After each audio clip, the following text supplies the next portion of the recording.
योगा की अगर हम बात करें तो 2006 से पहले योग मेरी ज़िंदगी में नहीं था। मेरी पूरी जो जीवन का जो जर्नी रही है वो एज़ अ फिज़ियोथेरेपी में मैं आगे बढ़ रही थी। अपनी पूरा intern Apollo hospital Ahmedabad, Sterling hospital, Bombay hospital में मेरी प्रैक्टिस चल रही थी और उसके बाद में मुझे बायोटेक का कोर्स करना था। तो पूरी लाइफ़ एक तरह से अलग ही तरीके से प्लान थी, बट शायद हम जो सोचते हैं वो प्लानिंग कभी सक्सेस नहीं होती है, क्योंकि जब हम नहीं सोचते हैं तो कौन सोचता है? हमारे लिए भगवान ने बहुत कुछ सोच रखा होता है, तो वो उसके अकॉर्डिंग ही होता है। और मैं कहूँगी कि योग मेरे जीवन में एक डेस्टिनी के रूप में आया है, शायद उसको आना ही था, वो इसलिए आया है। तो 2006 के अंदर जब मैं बीएससी के बाद में और फिज़ियोथेरेपी के बाद में जब मैं बायोटेक की प्रिपरेशन कर रही थी और एमएससी बायोटेक के लिए मुझे जाना था, उस टाइम पे राजस्थान में सिर्फ 20 सीट्स थी, उसमें मेरी 14th रैंक बनी। और नेक्स्ट डे मुझे डीडी सबमिट करना था और सडनली मैंने पेपर में योग के कोर्स की ऐड देखी। उस टाइम पे योग एज़ अ कोर्स इतना पॉपुलर नहीं था। बाबा रामदेव जी उसको पॉपुलर कर रहे थे धीरे-धीरे, बट अगर कोई इसको अपने जीवन में एज़ अ करियर परस्यू करना चाहता था, ऐसा हमने नहीं सुना था उस टाइम पे। इवन स्पेशली राजस्थान में तो कोई भी ऐसा कोर्स नहीं था। तो सडन मैंने अपनी बायोटेक को छोड़ के और मैंने योग का कोर्स जॉइन कर लिया। उसमें मैंने as a gold medalist top भी किया, बट तब भी मैंने ये नहीं सोचा था कि मैं अपना करियर इसमें बनाऊँगी। पढ़ाई बहुत अच्छे से करी, बहुत कुछ सीखा उसमें। उसके बाद में ये था कि अब मुझे एमबीए करना है। अलग-अलग बोलते हैं कि वो कुछ ना कुछ दिमाग में फितूर चलता है ना, तो बस वो फितूर ही रहता था कि कुछ ना कुछ नया करना है। तो दिल्ली से एमबीए करने का टाइम था और उसके लिए मैंने बहुत प्रिपरेशन करी। दिल्ली में इंद्रप्रस्थ यूनिवर्सिटी में मेरी 3rd रैंक रही। उस टाइम पे राजस्थान में गुर्जर कैंप्स चल रहे थे और हम लोग बहुत मुश्किल से दिल्ली पहुँचते थे और वही सेम टाइम पे सेम सिचुएशन हुई कि दिल्ली के लिए जो कोर्स के लिए लोन भी हो गया था, डीडी भी बन चुका था और नेक्स्ट डे मॉर्निंग में सबमिट होना था और सडन मूड ड्रॉप आउट हो गया कि अब एमबीए नहीं करनी है दिल्ली से, अब मैं उदयपुर से एमबीए करूँगी और यहीं पे रह के मैं योग के लिए काम करूँगी। कब, क्या, कैसे करना है, कुछ नहीं पता था।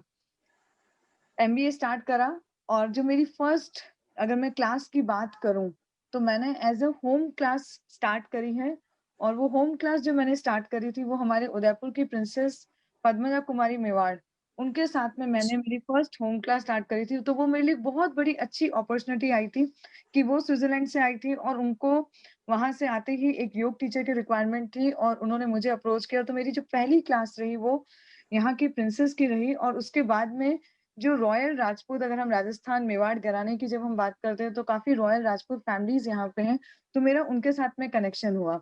तो मैं इस तरह से मैंने होम क्लासेस से अपनी जर्नी स्टार्ट करी।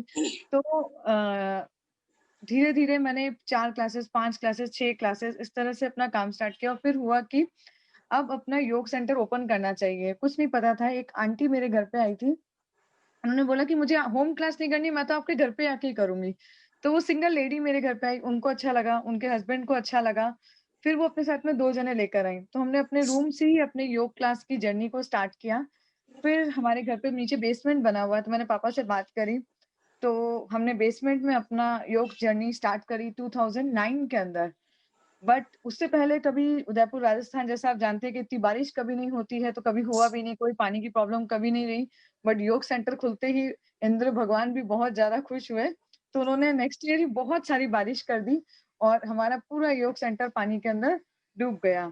तो एक जैसे कि अभी सर बात कर रहे थे कि गर्ल्स के लिए, वुमेन्स के लिए अपने करियर को बनाने में बहुत सारी प्रॉब्लम्स भी आती हैं। तो फर्दर कोई भी इन्वेस्टमेंट करने से पहले पापा को भी डर था कि शादी उदयपुर में होती है, बाहर होती है, कहाँ होती है, कुछ नहीं पता था 2010 के अंदर।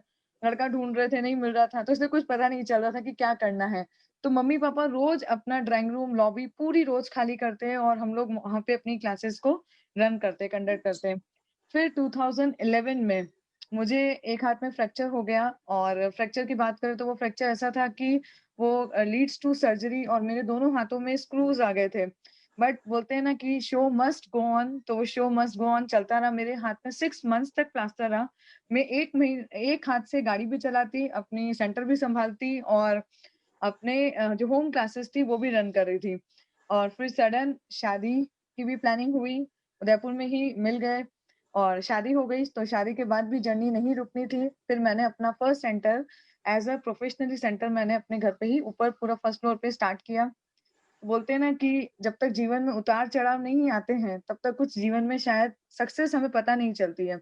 तो 14th अप्रैल 2013 में जो मैंने ऑफ़िशियली एक अपना स्टूडियो स्टार्ट किया था, उस अच्छे से चल रहा था, बिल्कुल अच्छे से और जस्ट 1 मंथ भी कंप्लीट नहीं हुआ था और मुझे इंटेस्टाइन ऑब्स्ट्रक्शन की देखिए बीइंग अ योग टीचर हम सब हेल्दी रहने की कोशिश करते हैं बट लाइफ़ है और कब कोई इन्फेक्शन आ जाए, ये किसी को नहीं पता होता है।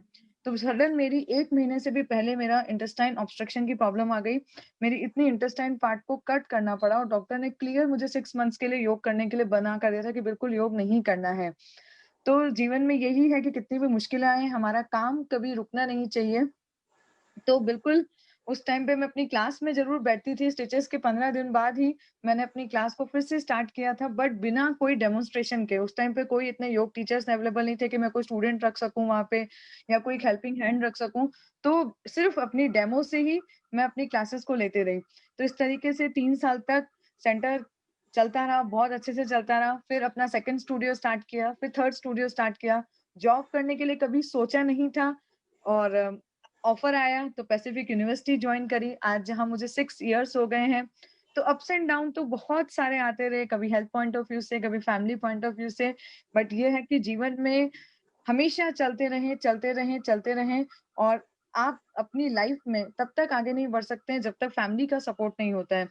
तो my parents and my husband, my father in law जिनका पूरा मुझे सपोर्ट है। जब मेरे फादर इन लॉ की अगर मैं बात करूँ तो as a family I am very blessed कि उनकी एक ही लाइन थी कि बेटा आप काम करो, हम घर देख लेंगे। तो वो आज भी लाइन वो उस चीज़ को फ़ॉलो करते हैं, तभी मैं बाहर इतना सारा काम कर सकती हूँ, हर चीज़ को मैं मैनेज कर सकती हूँ।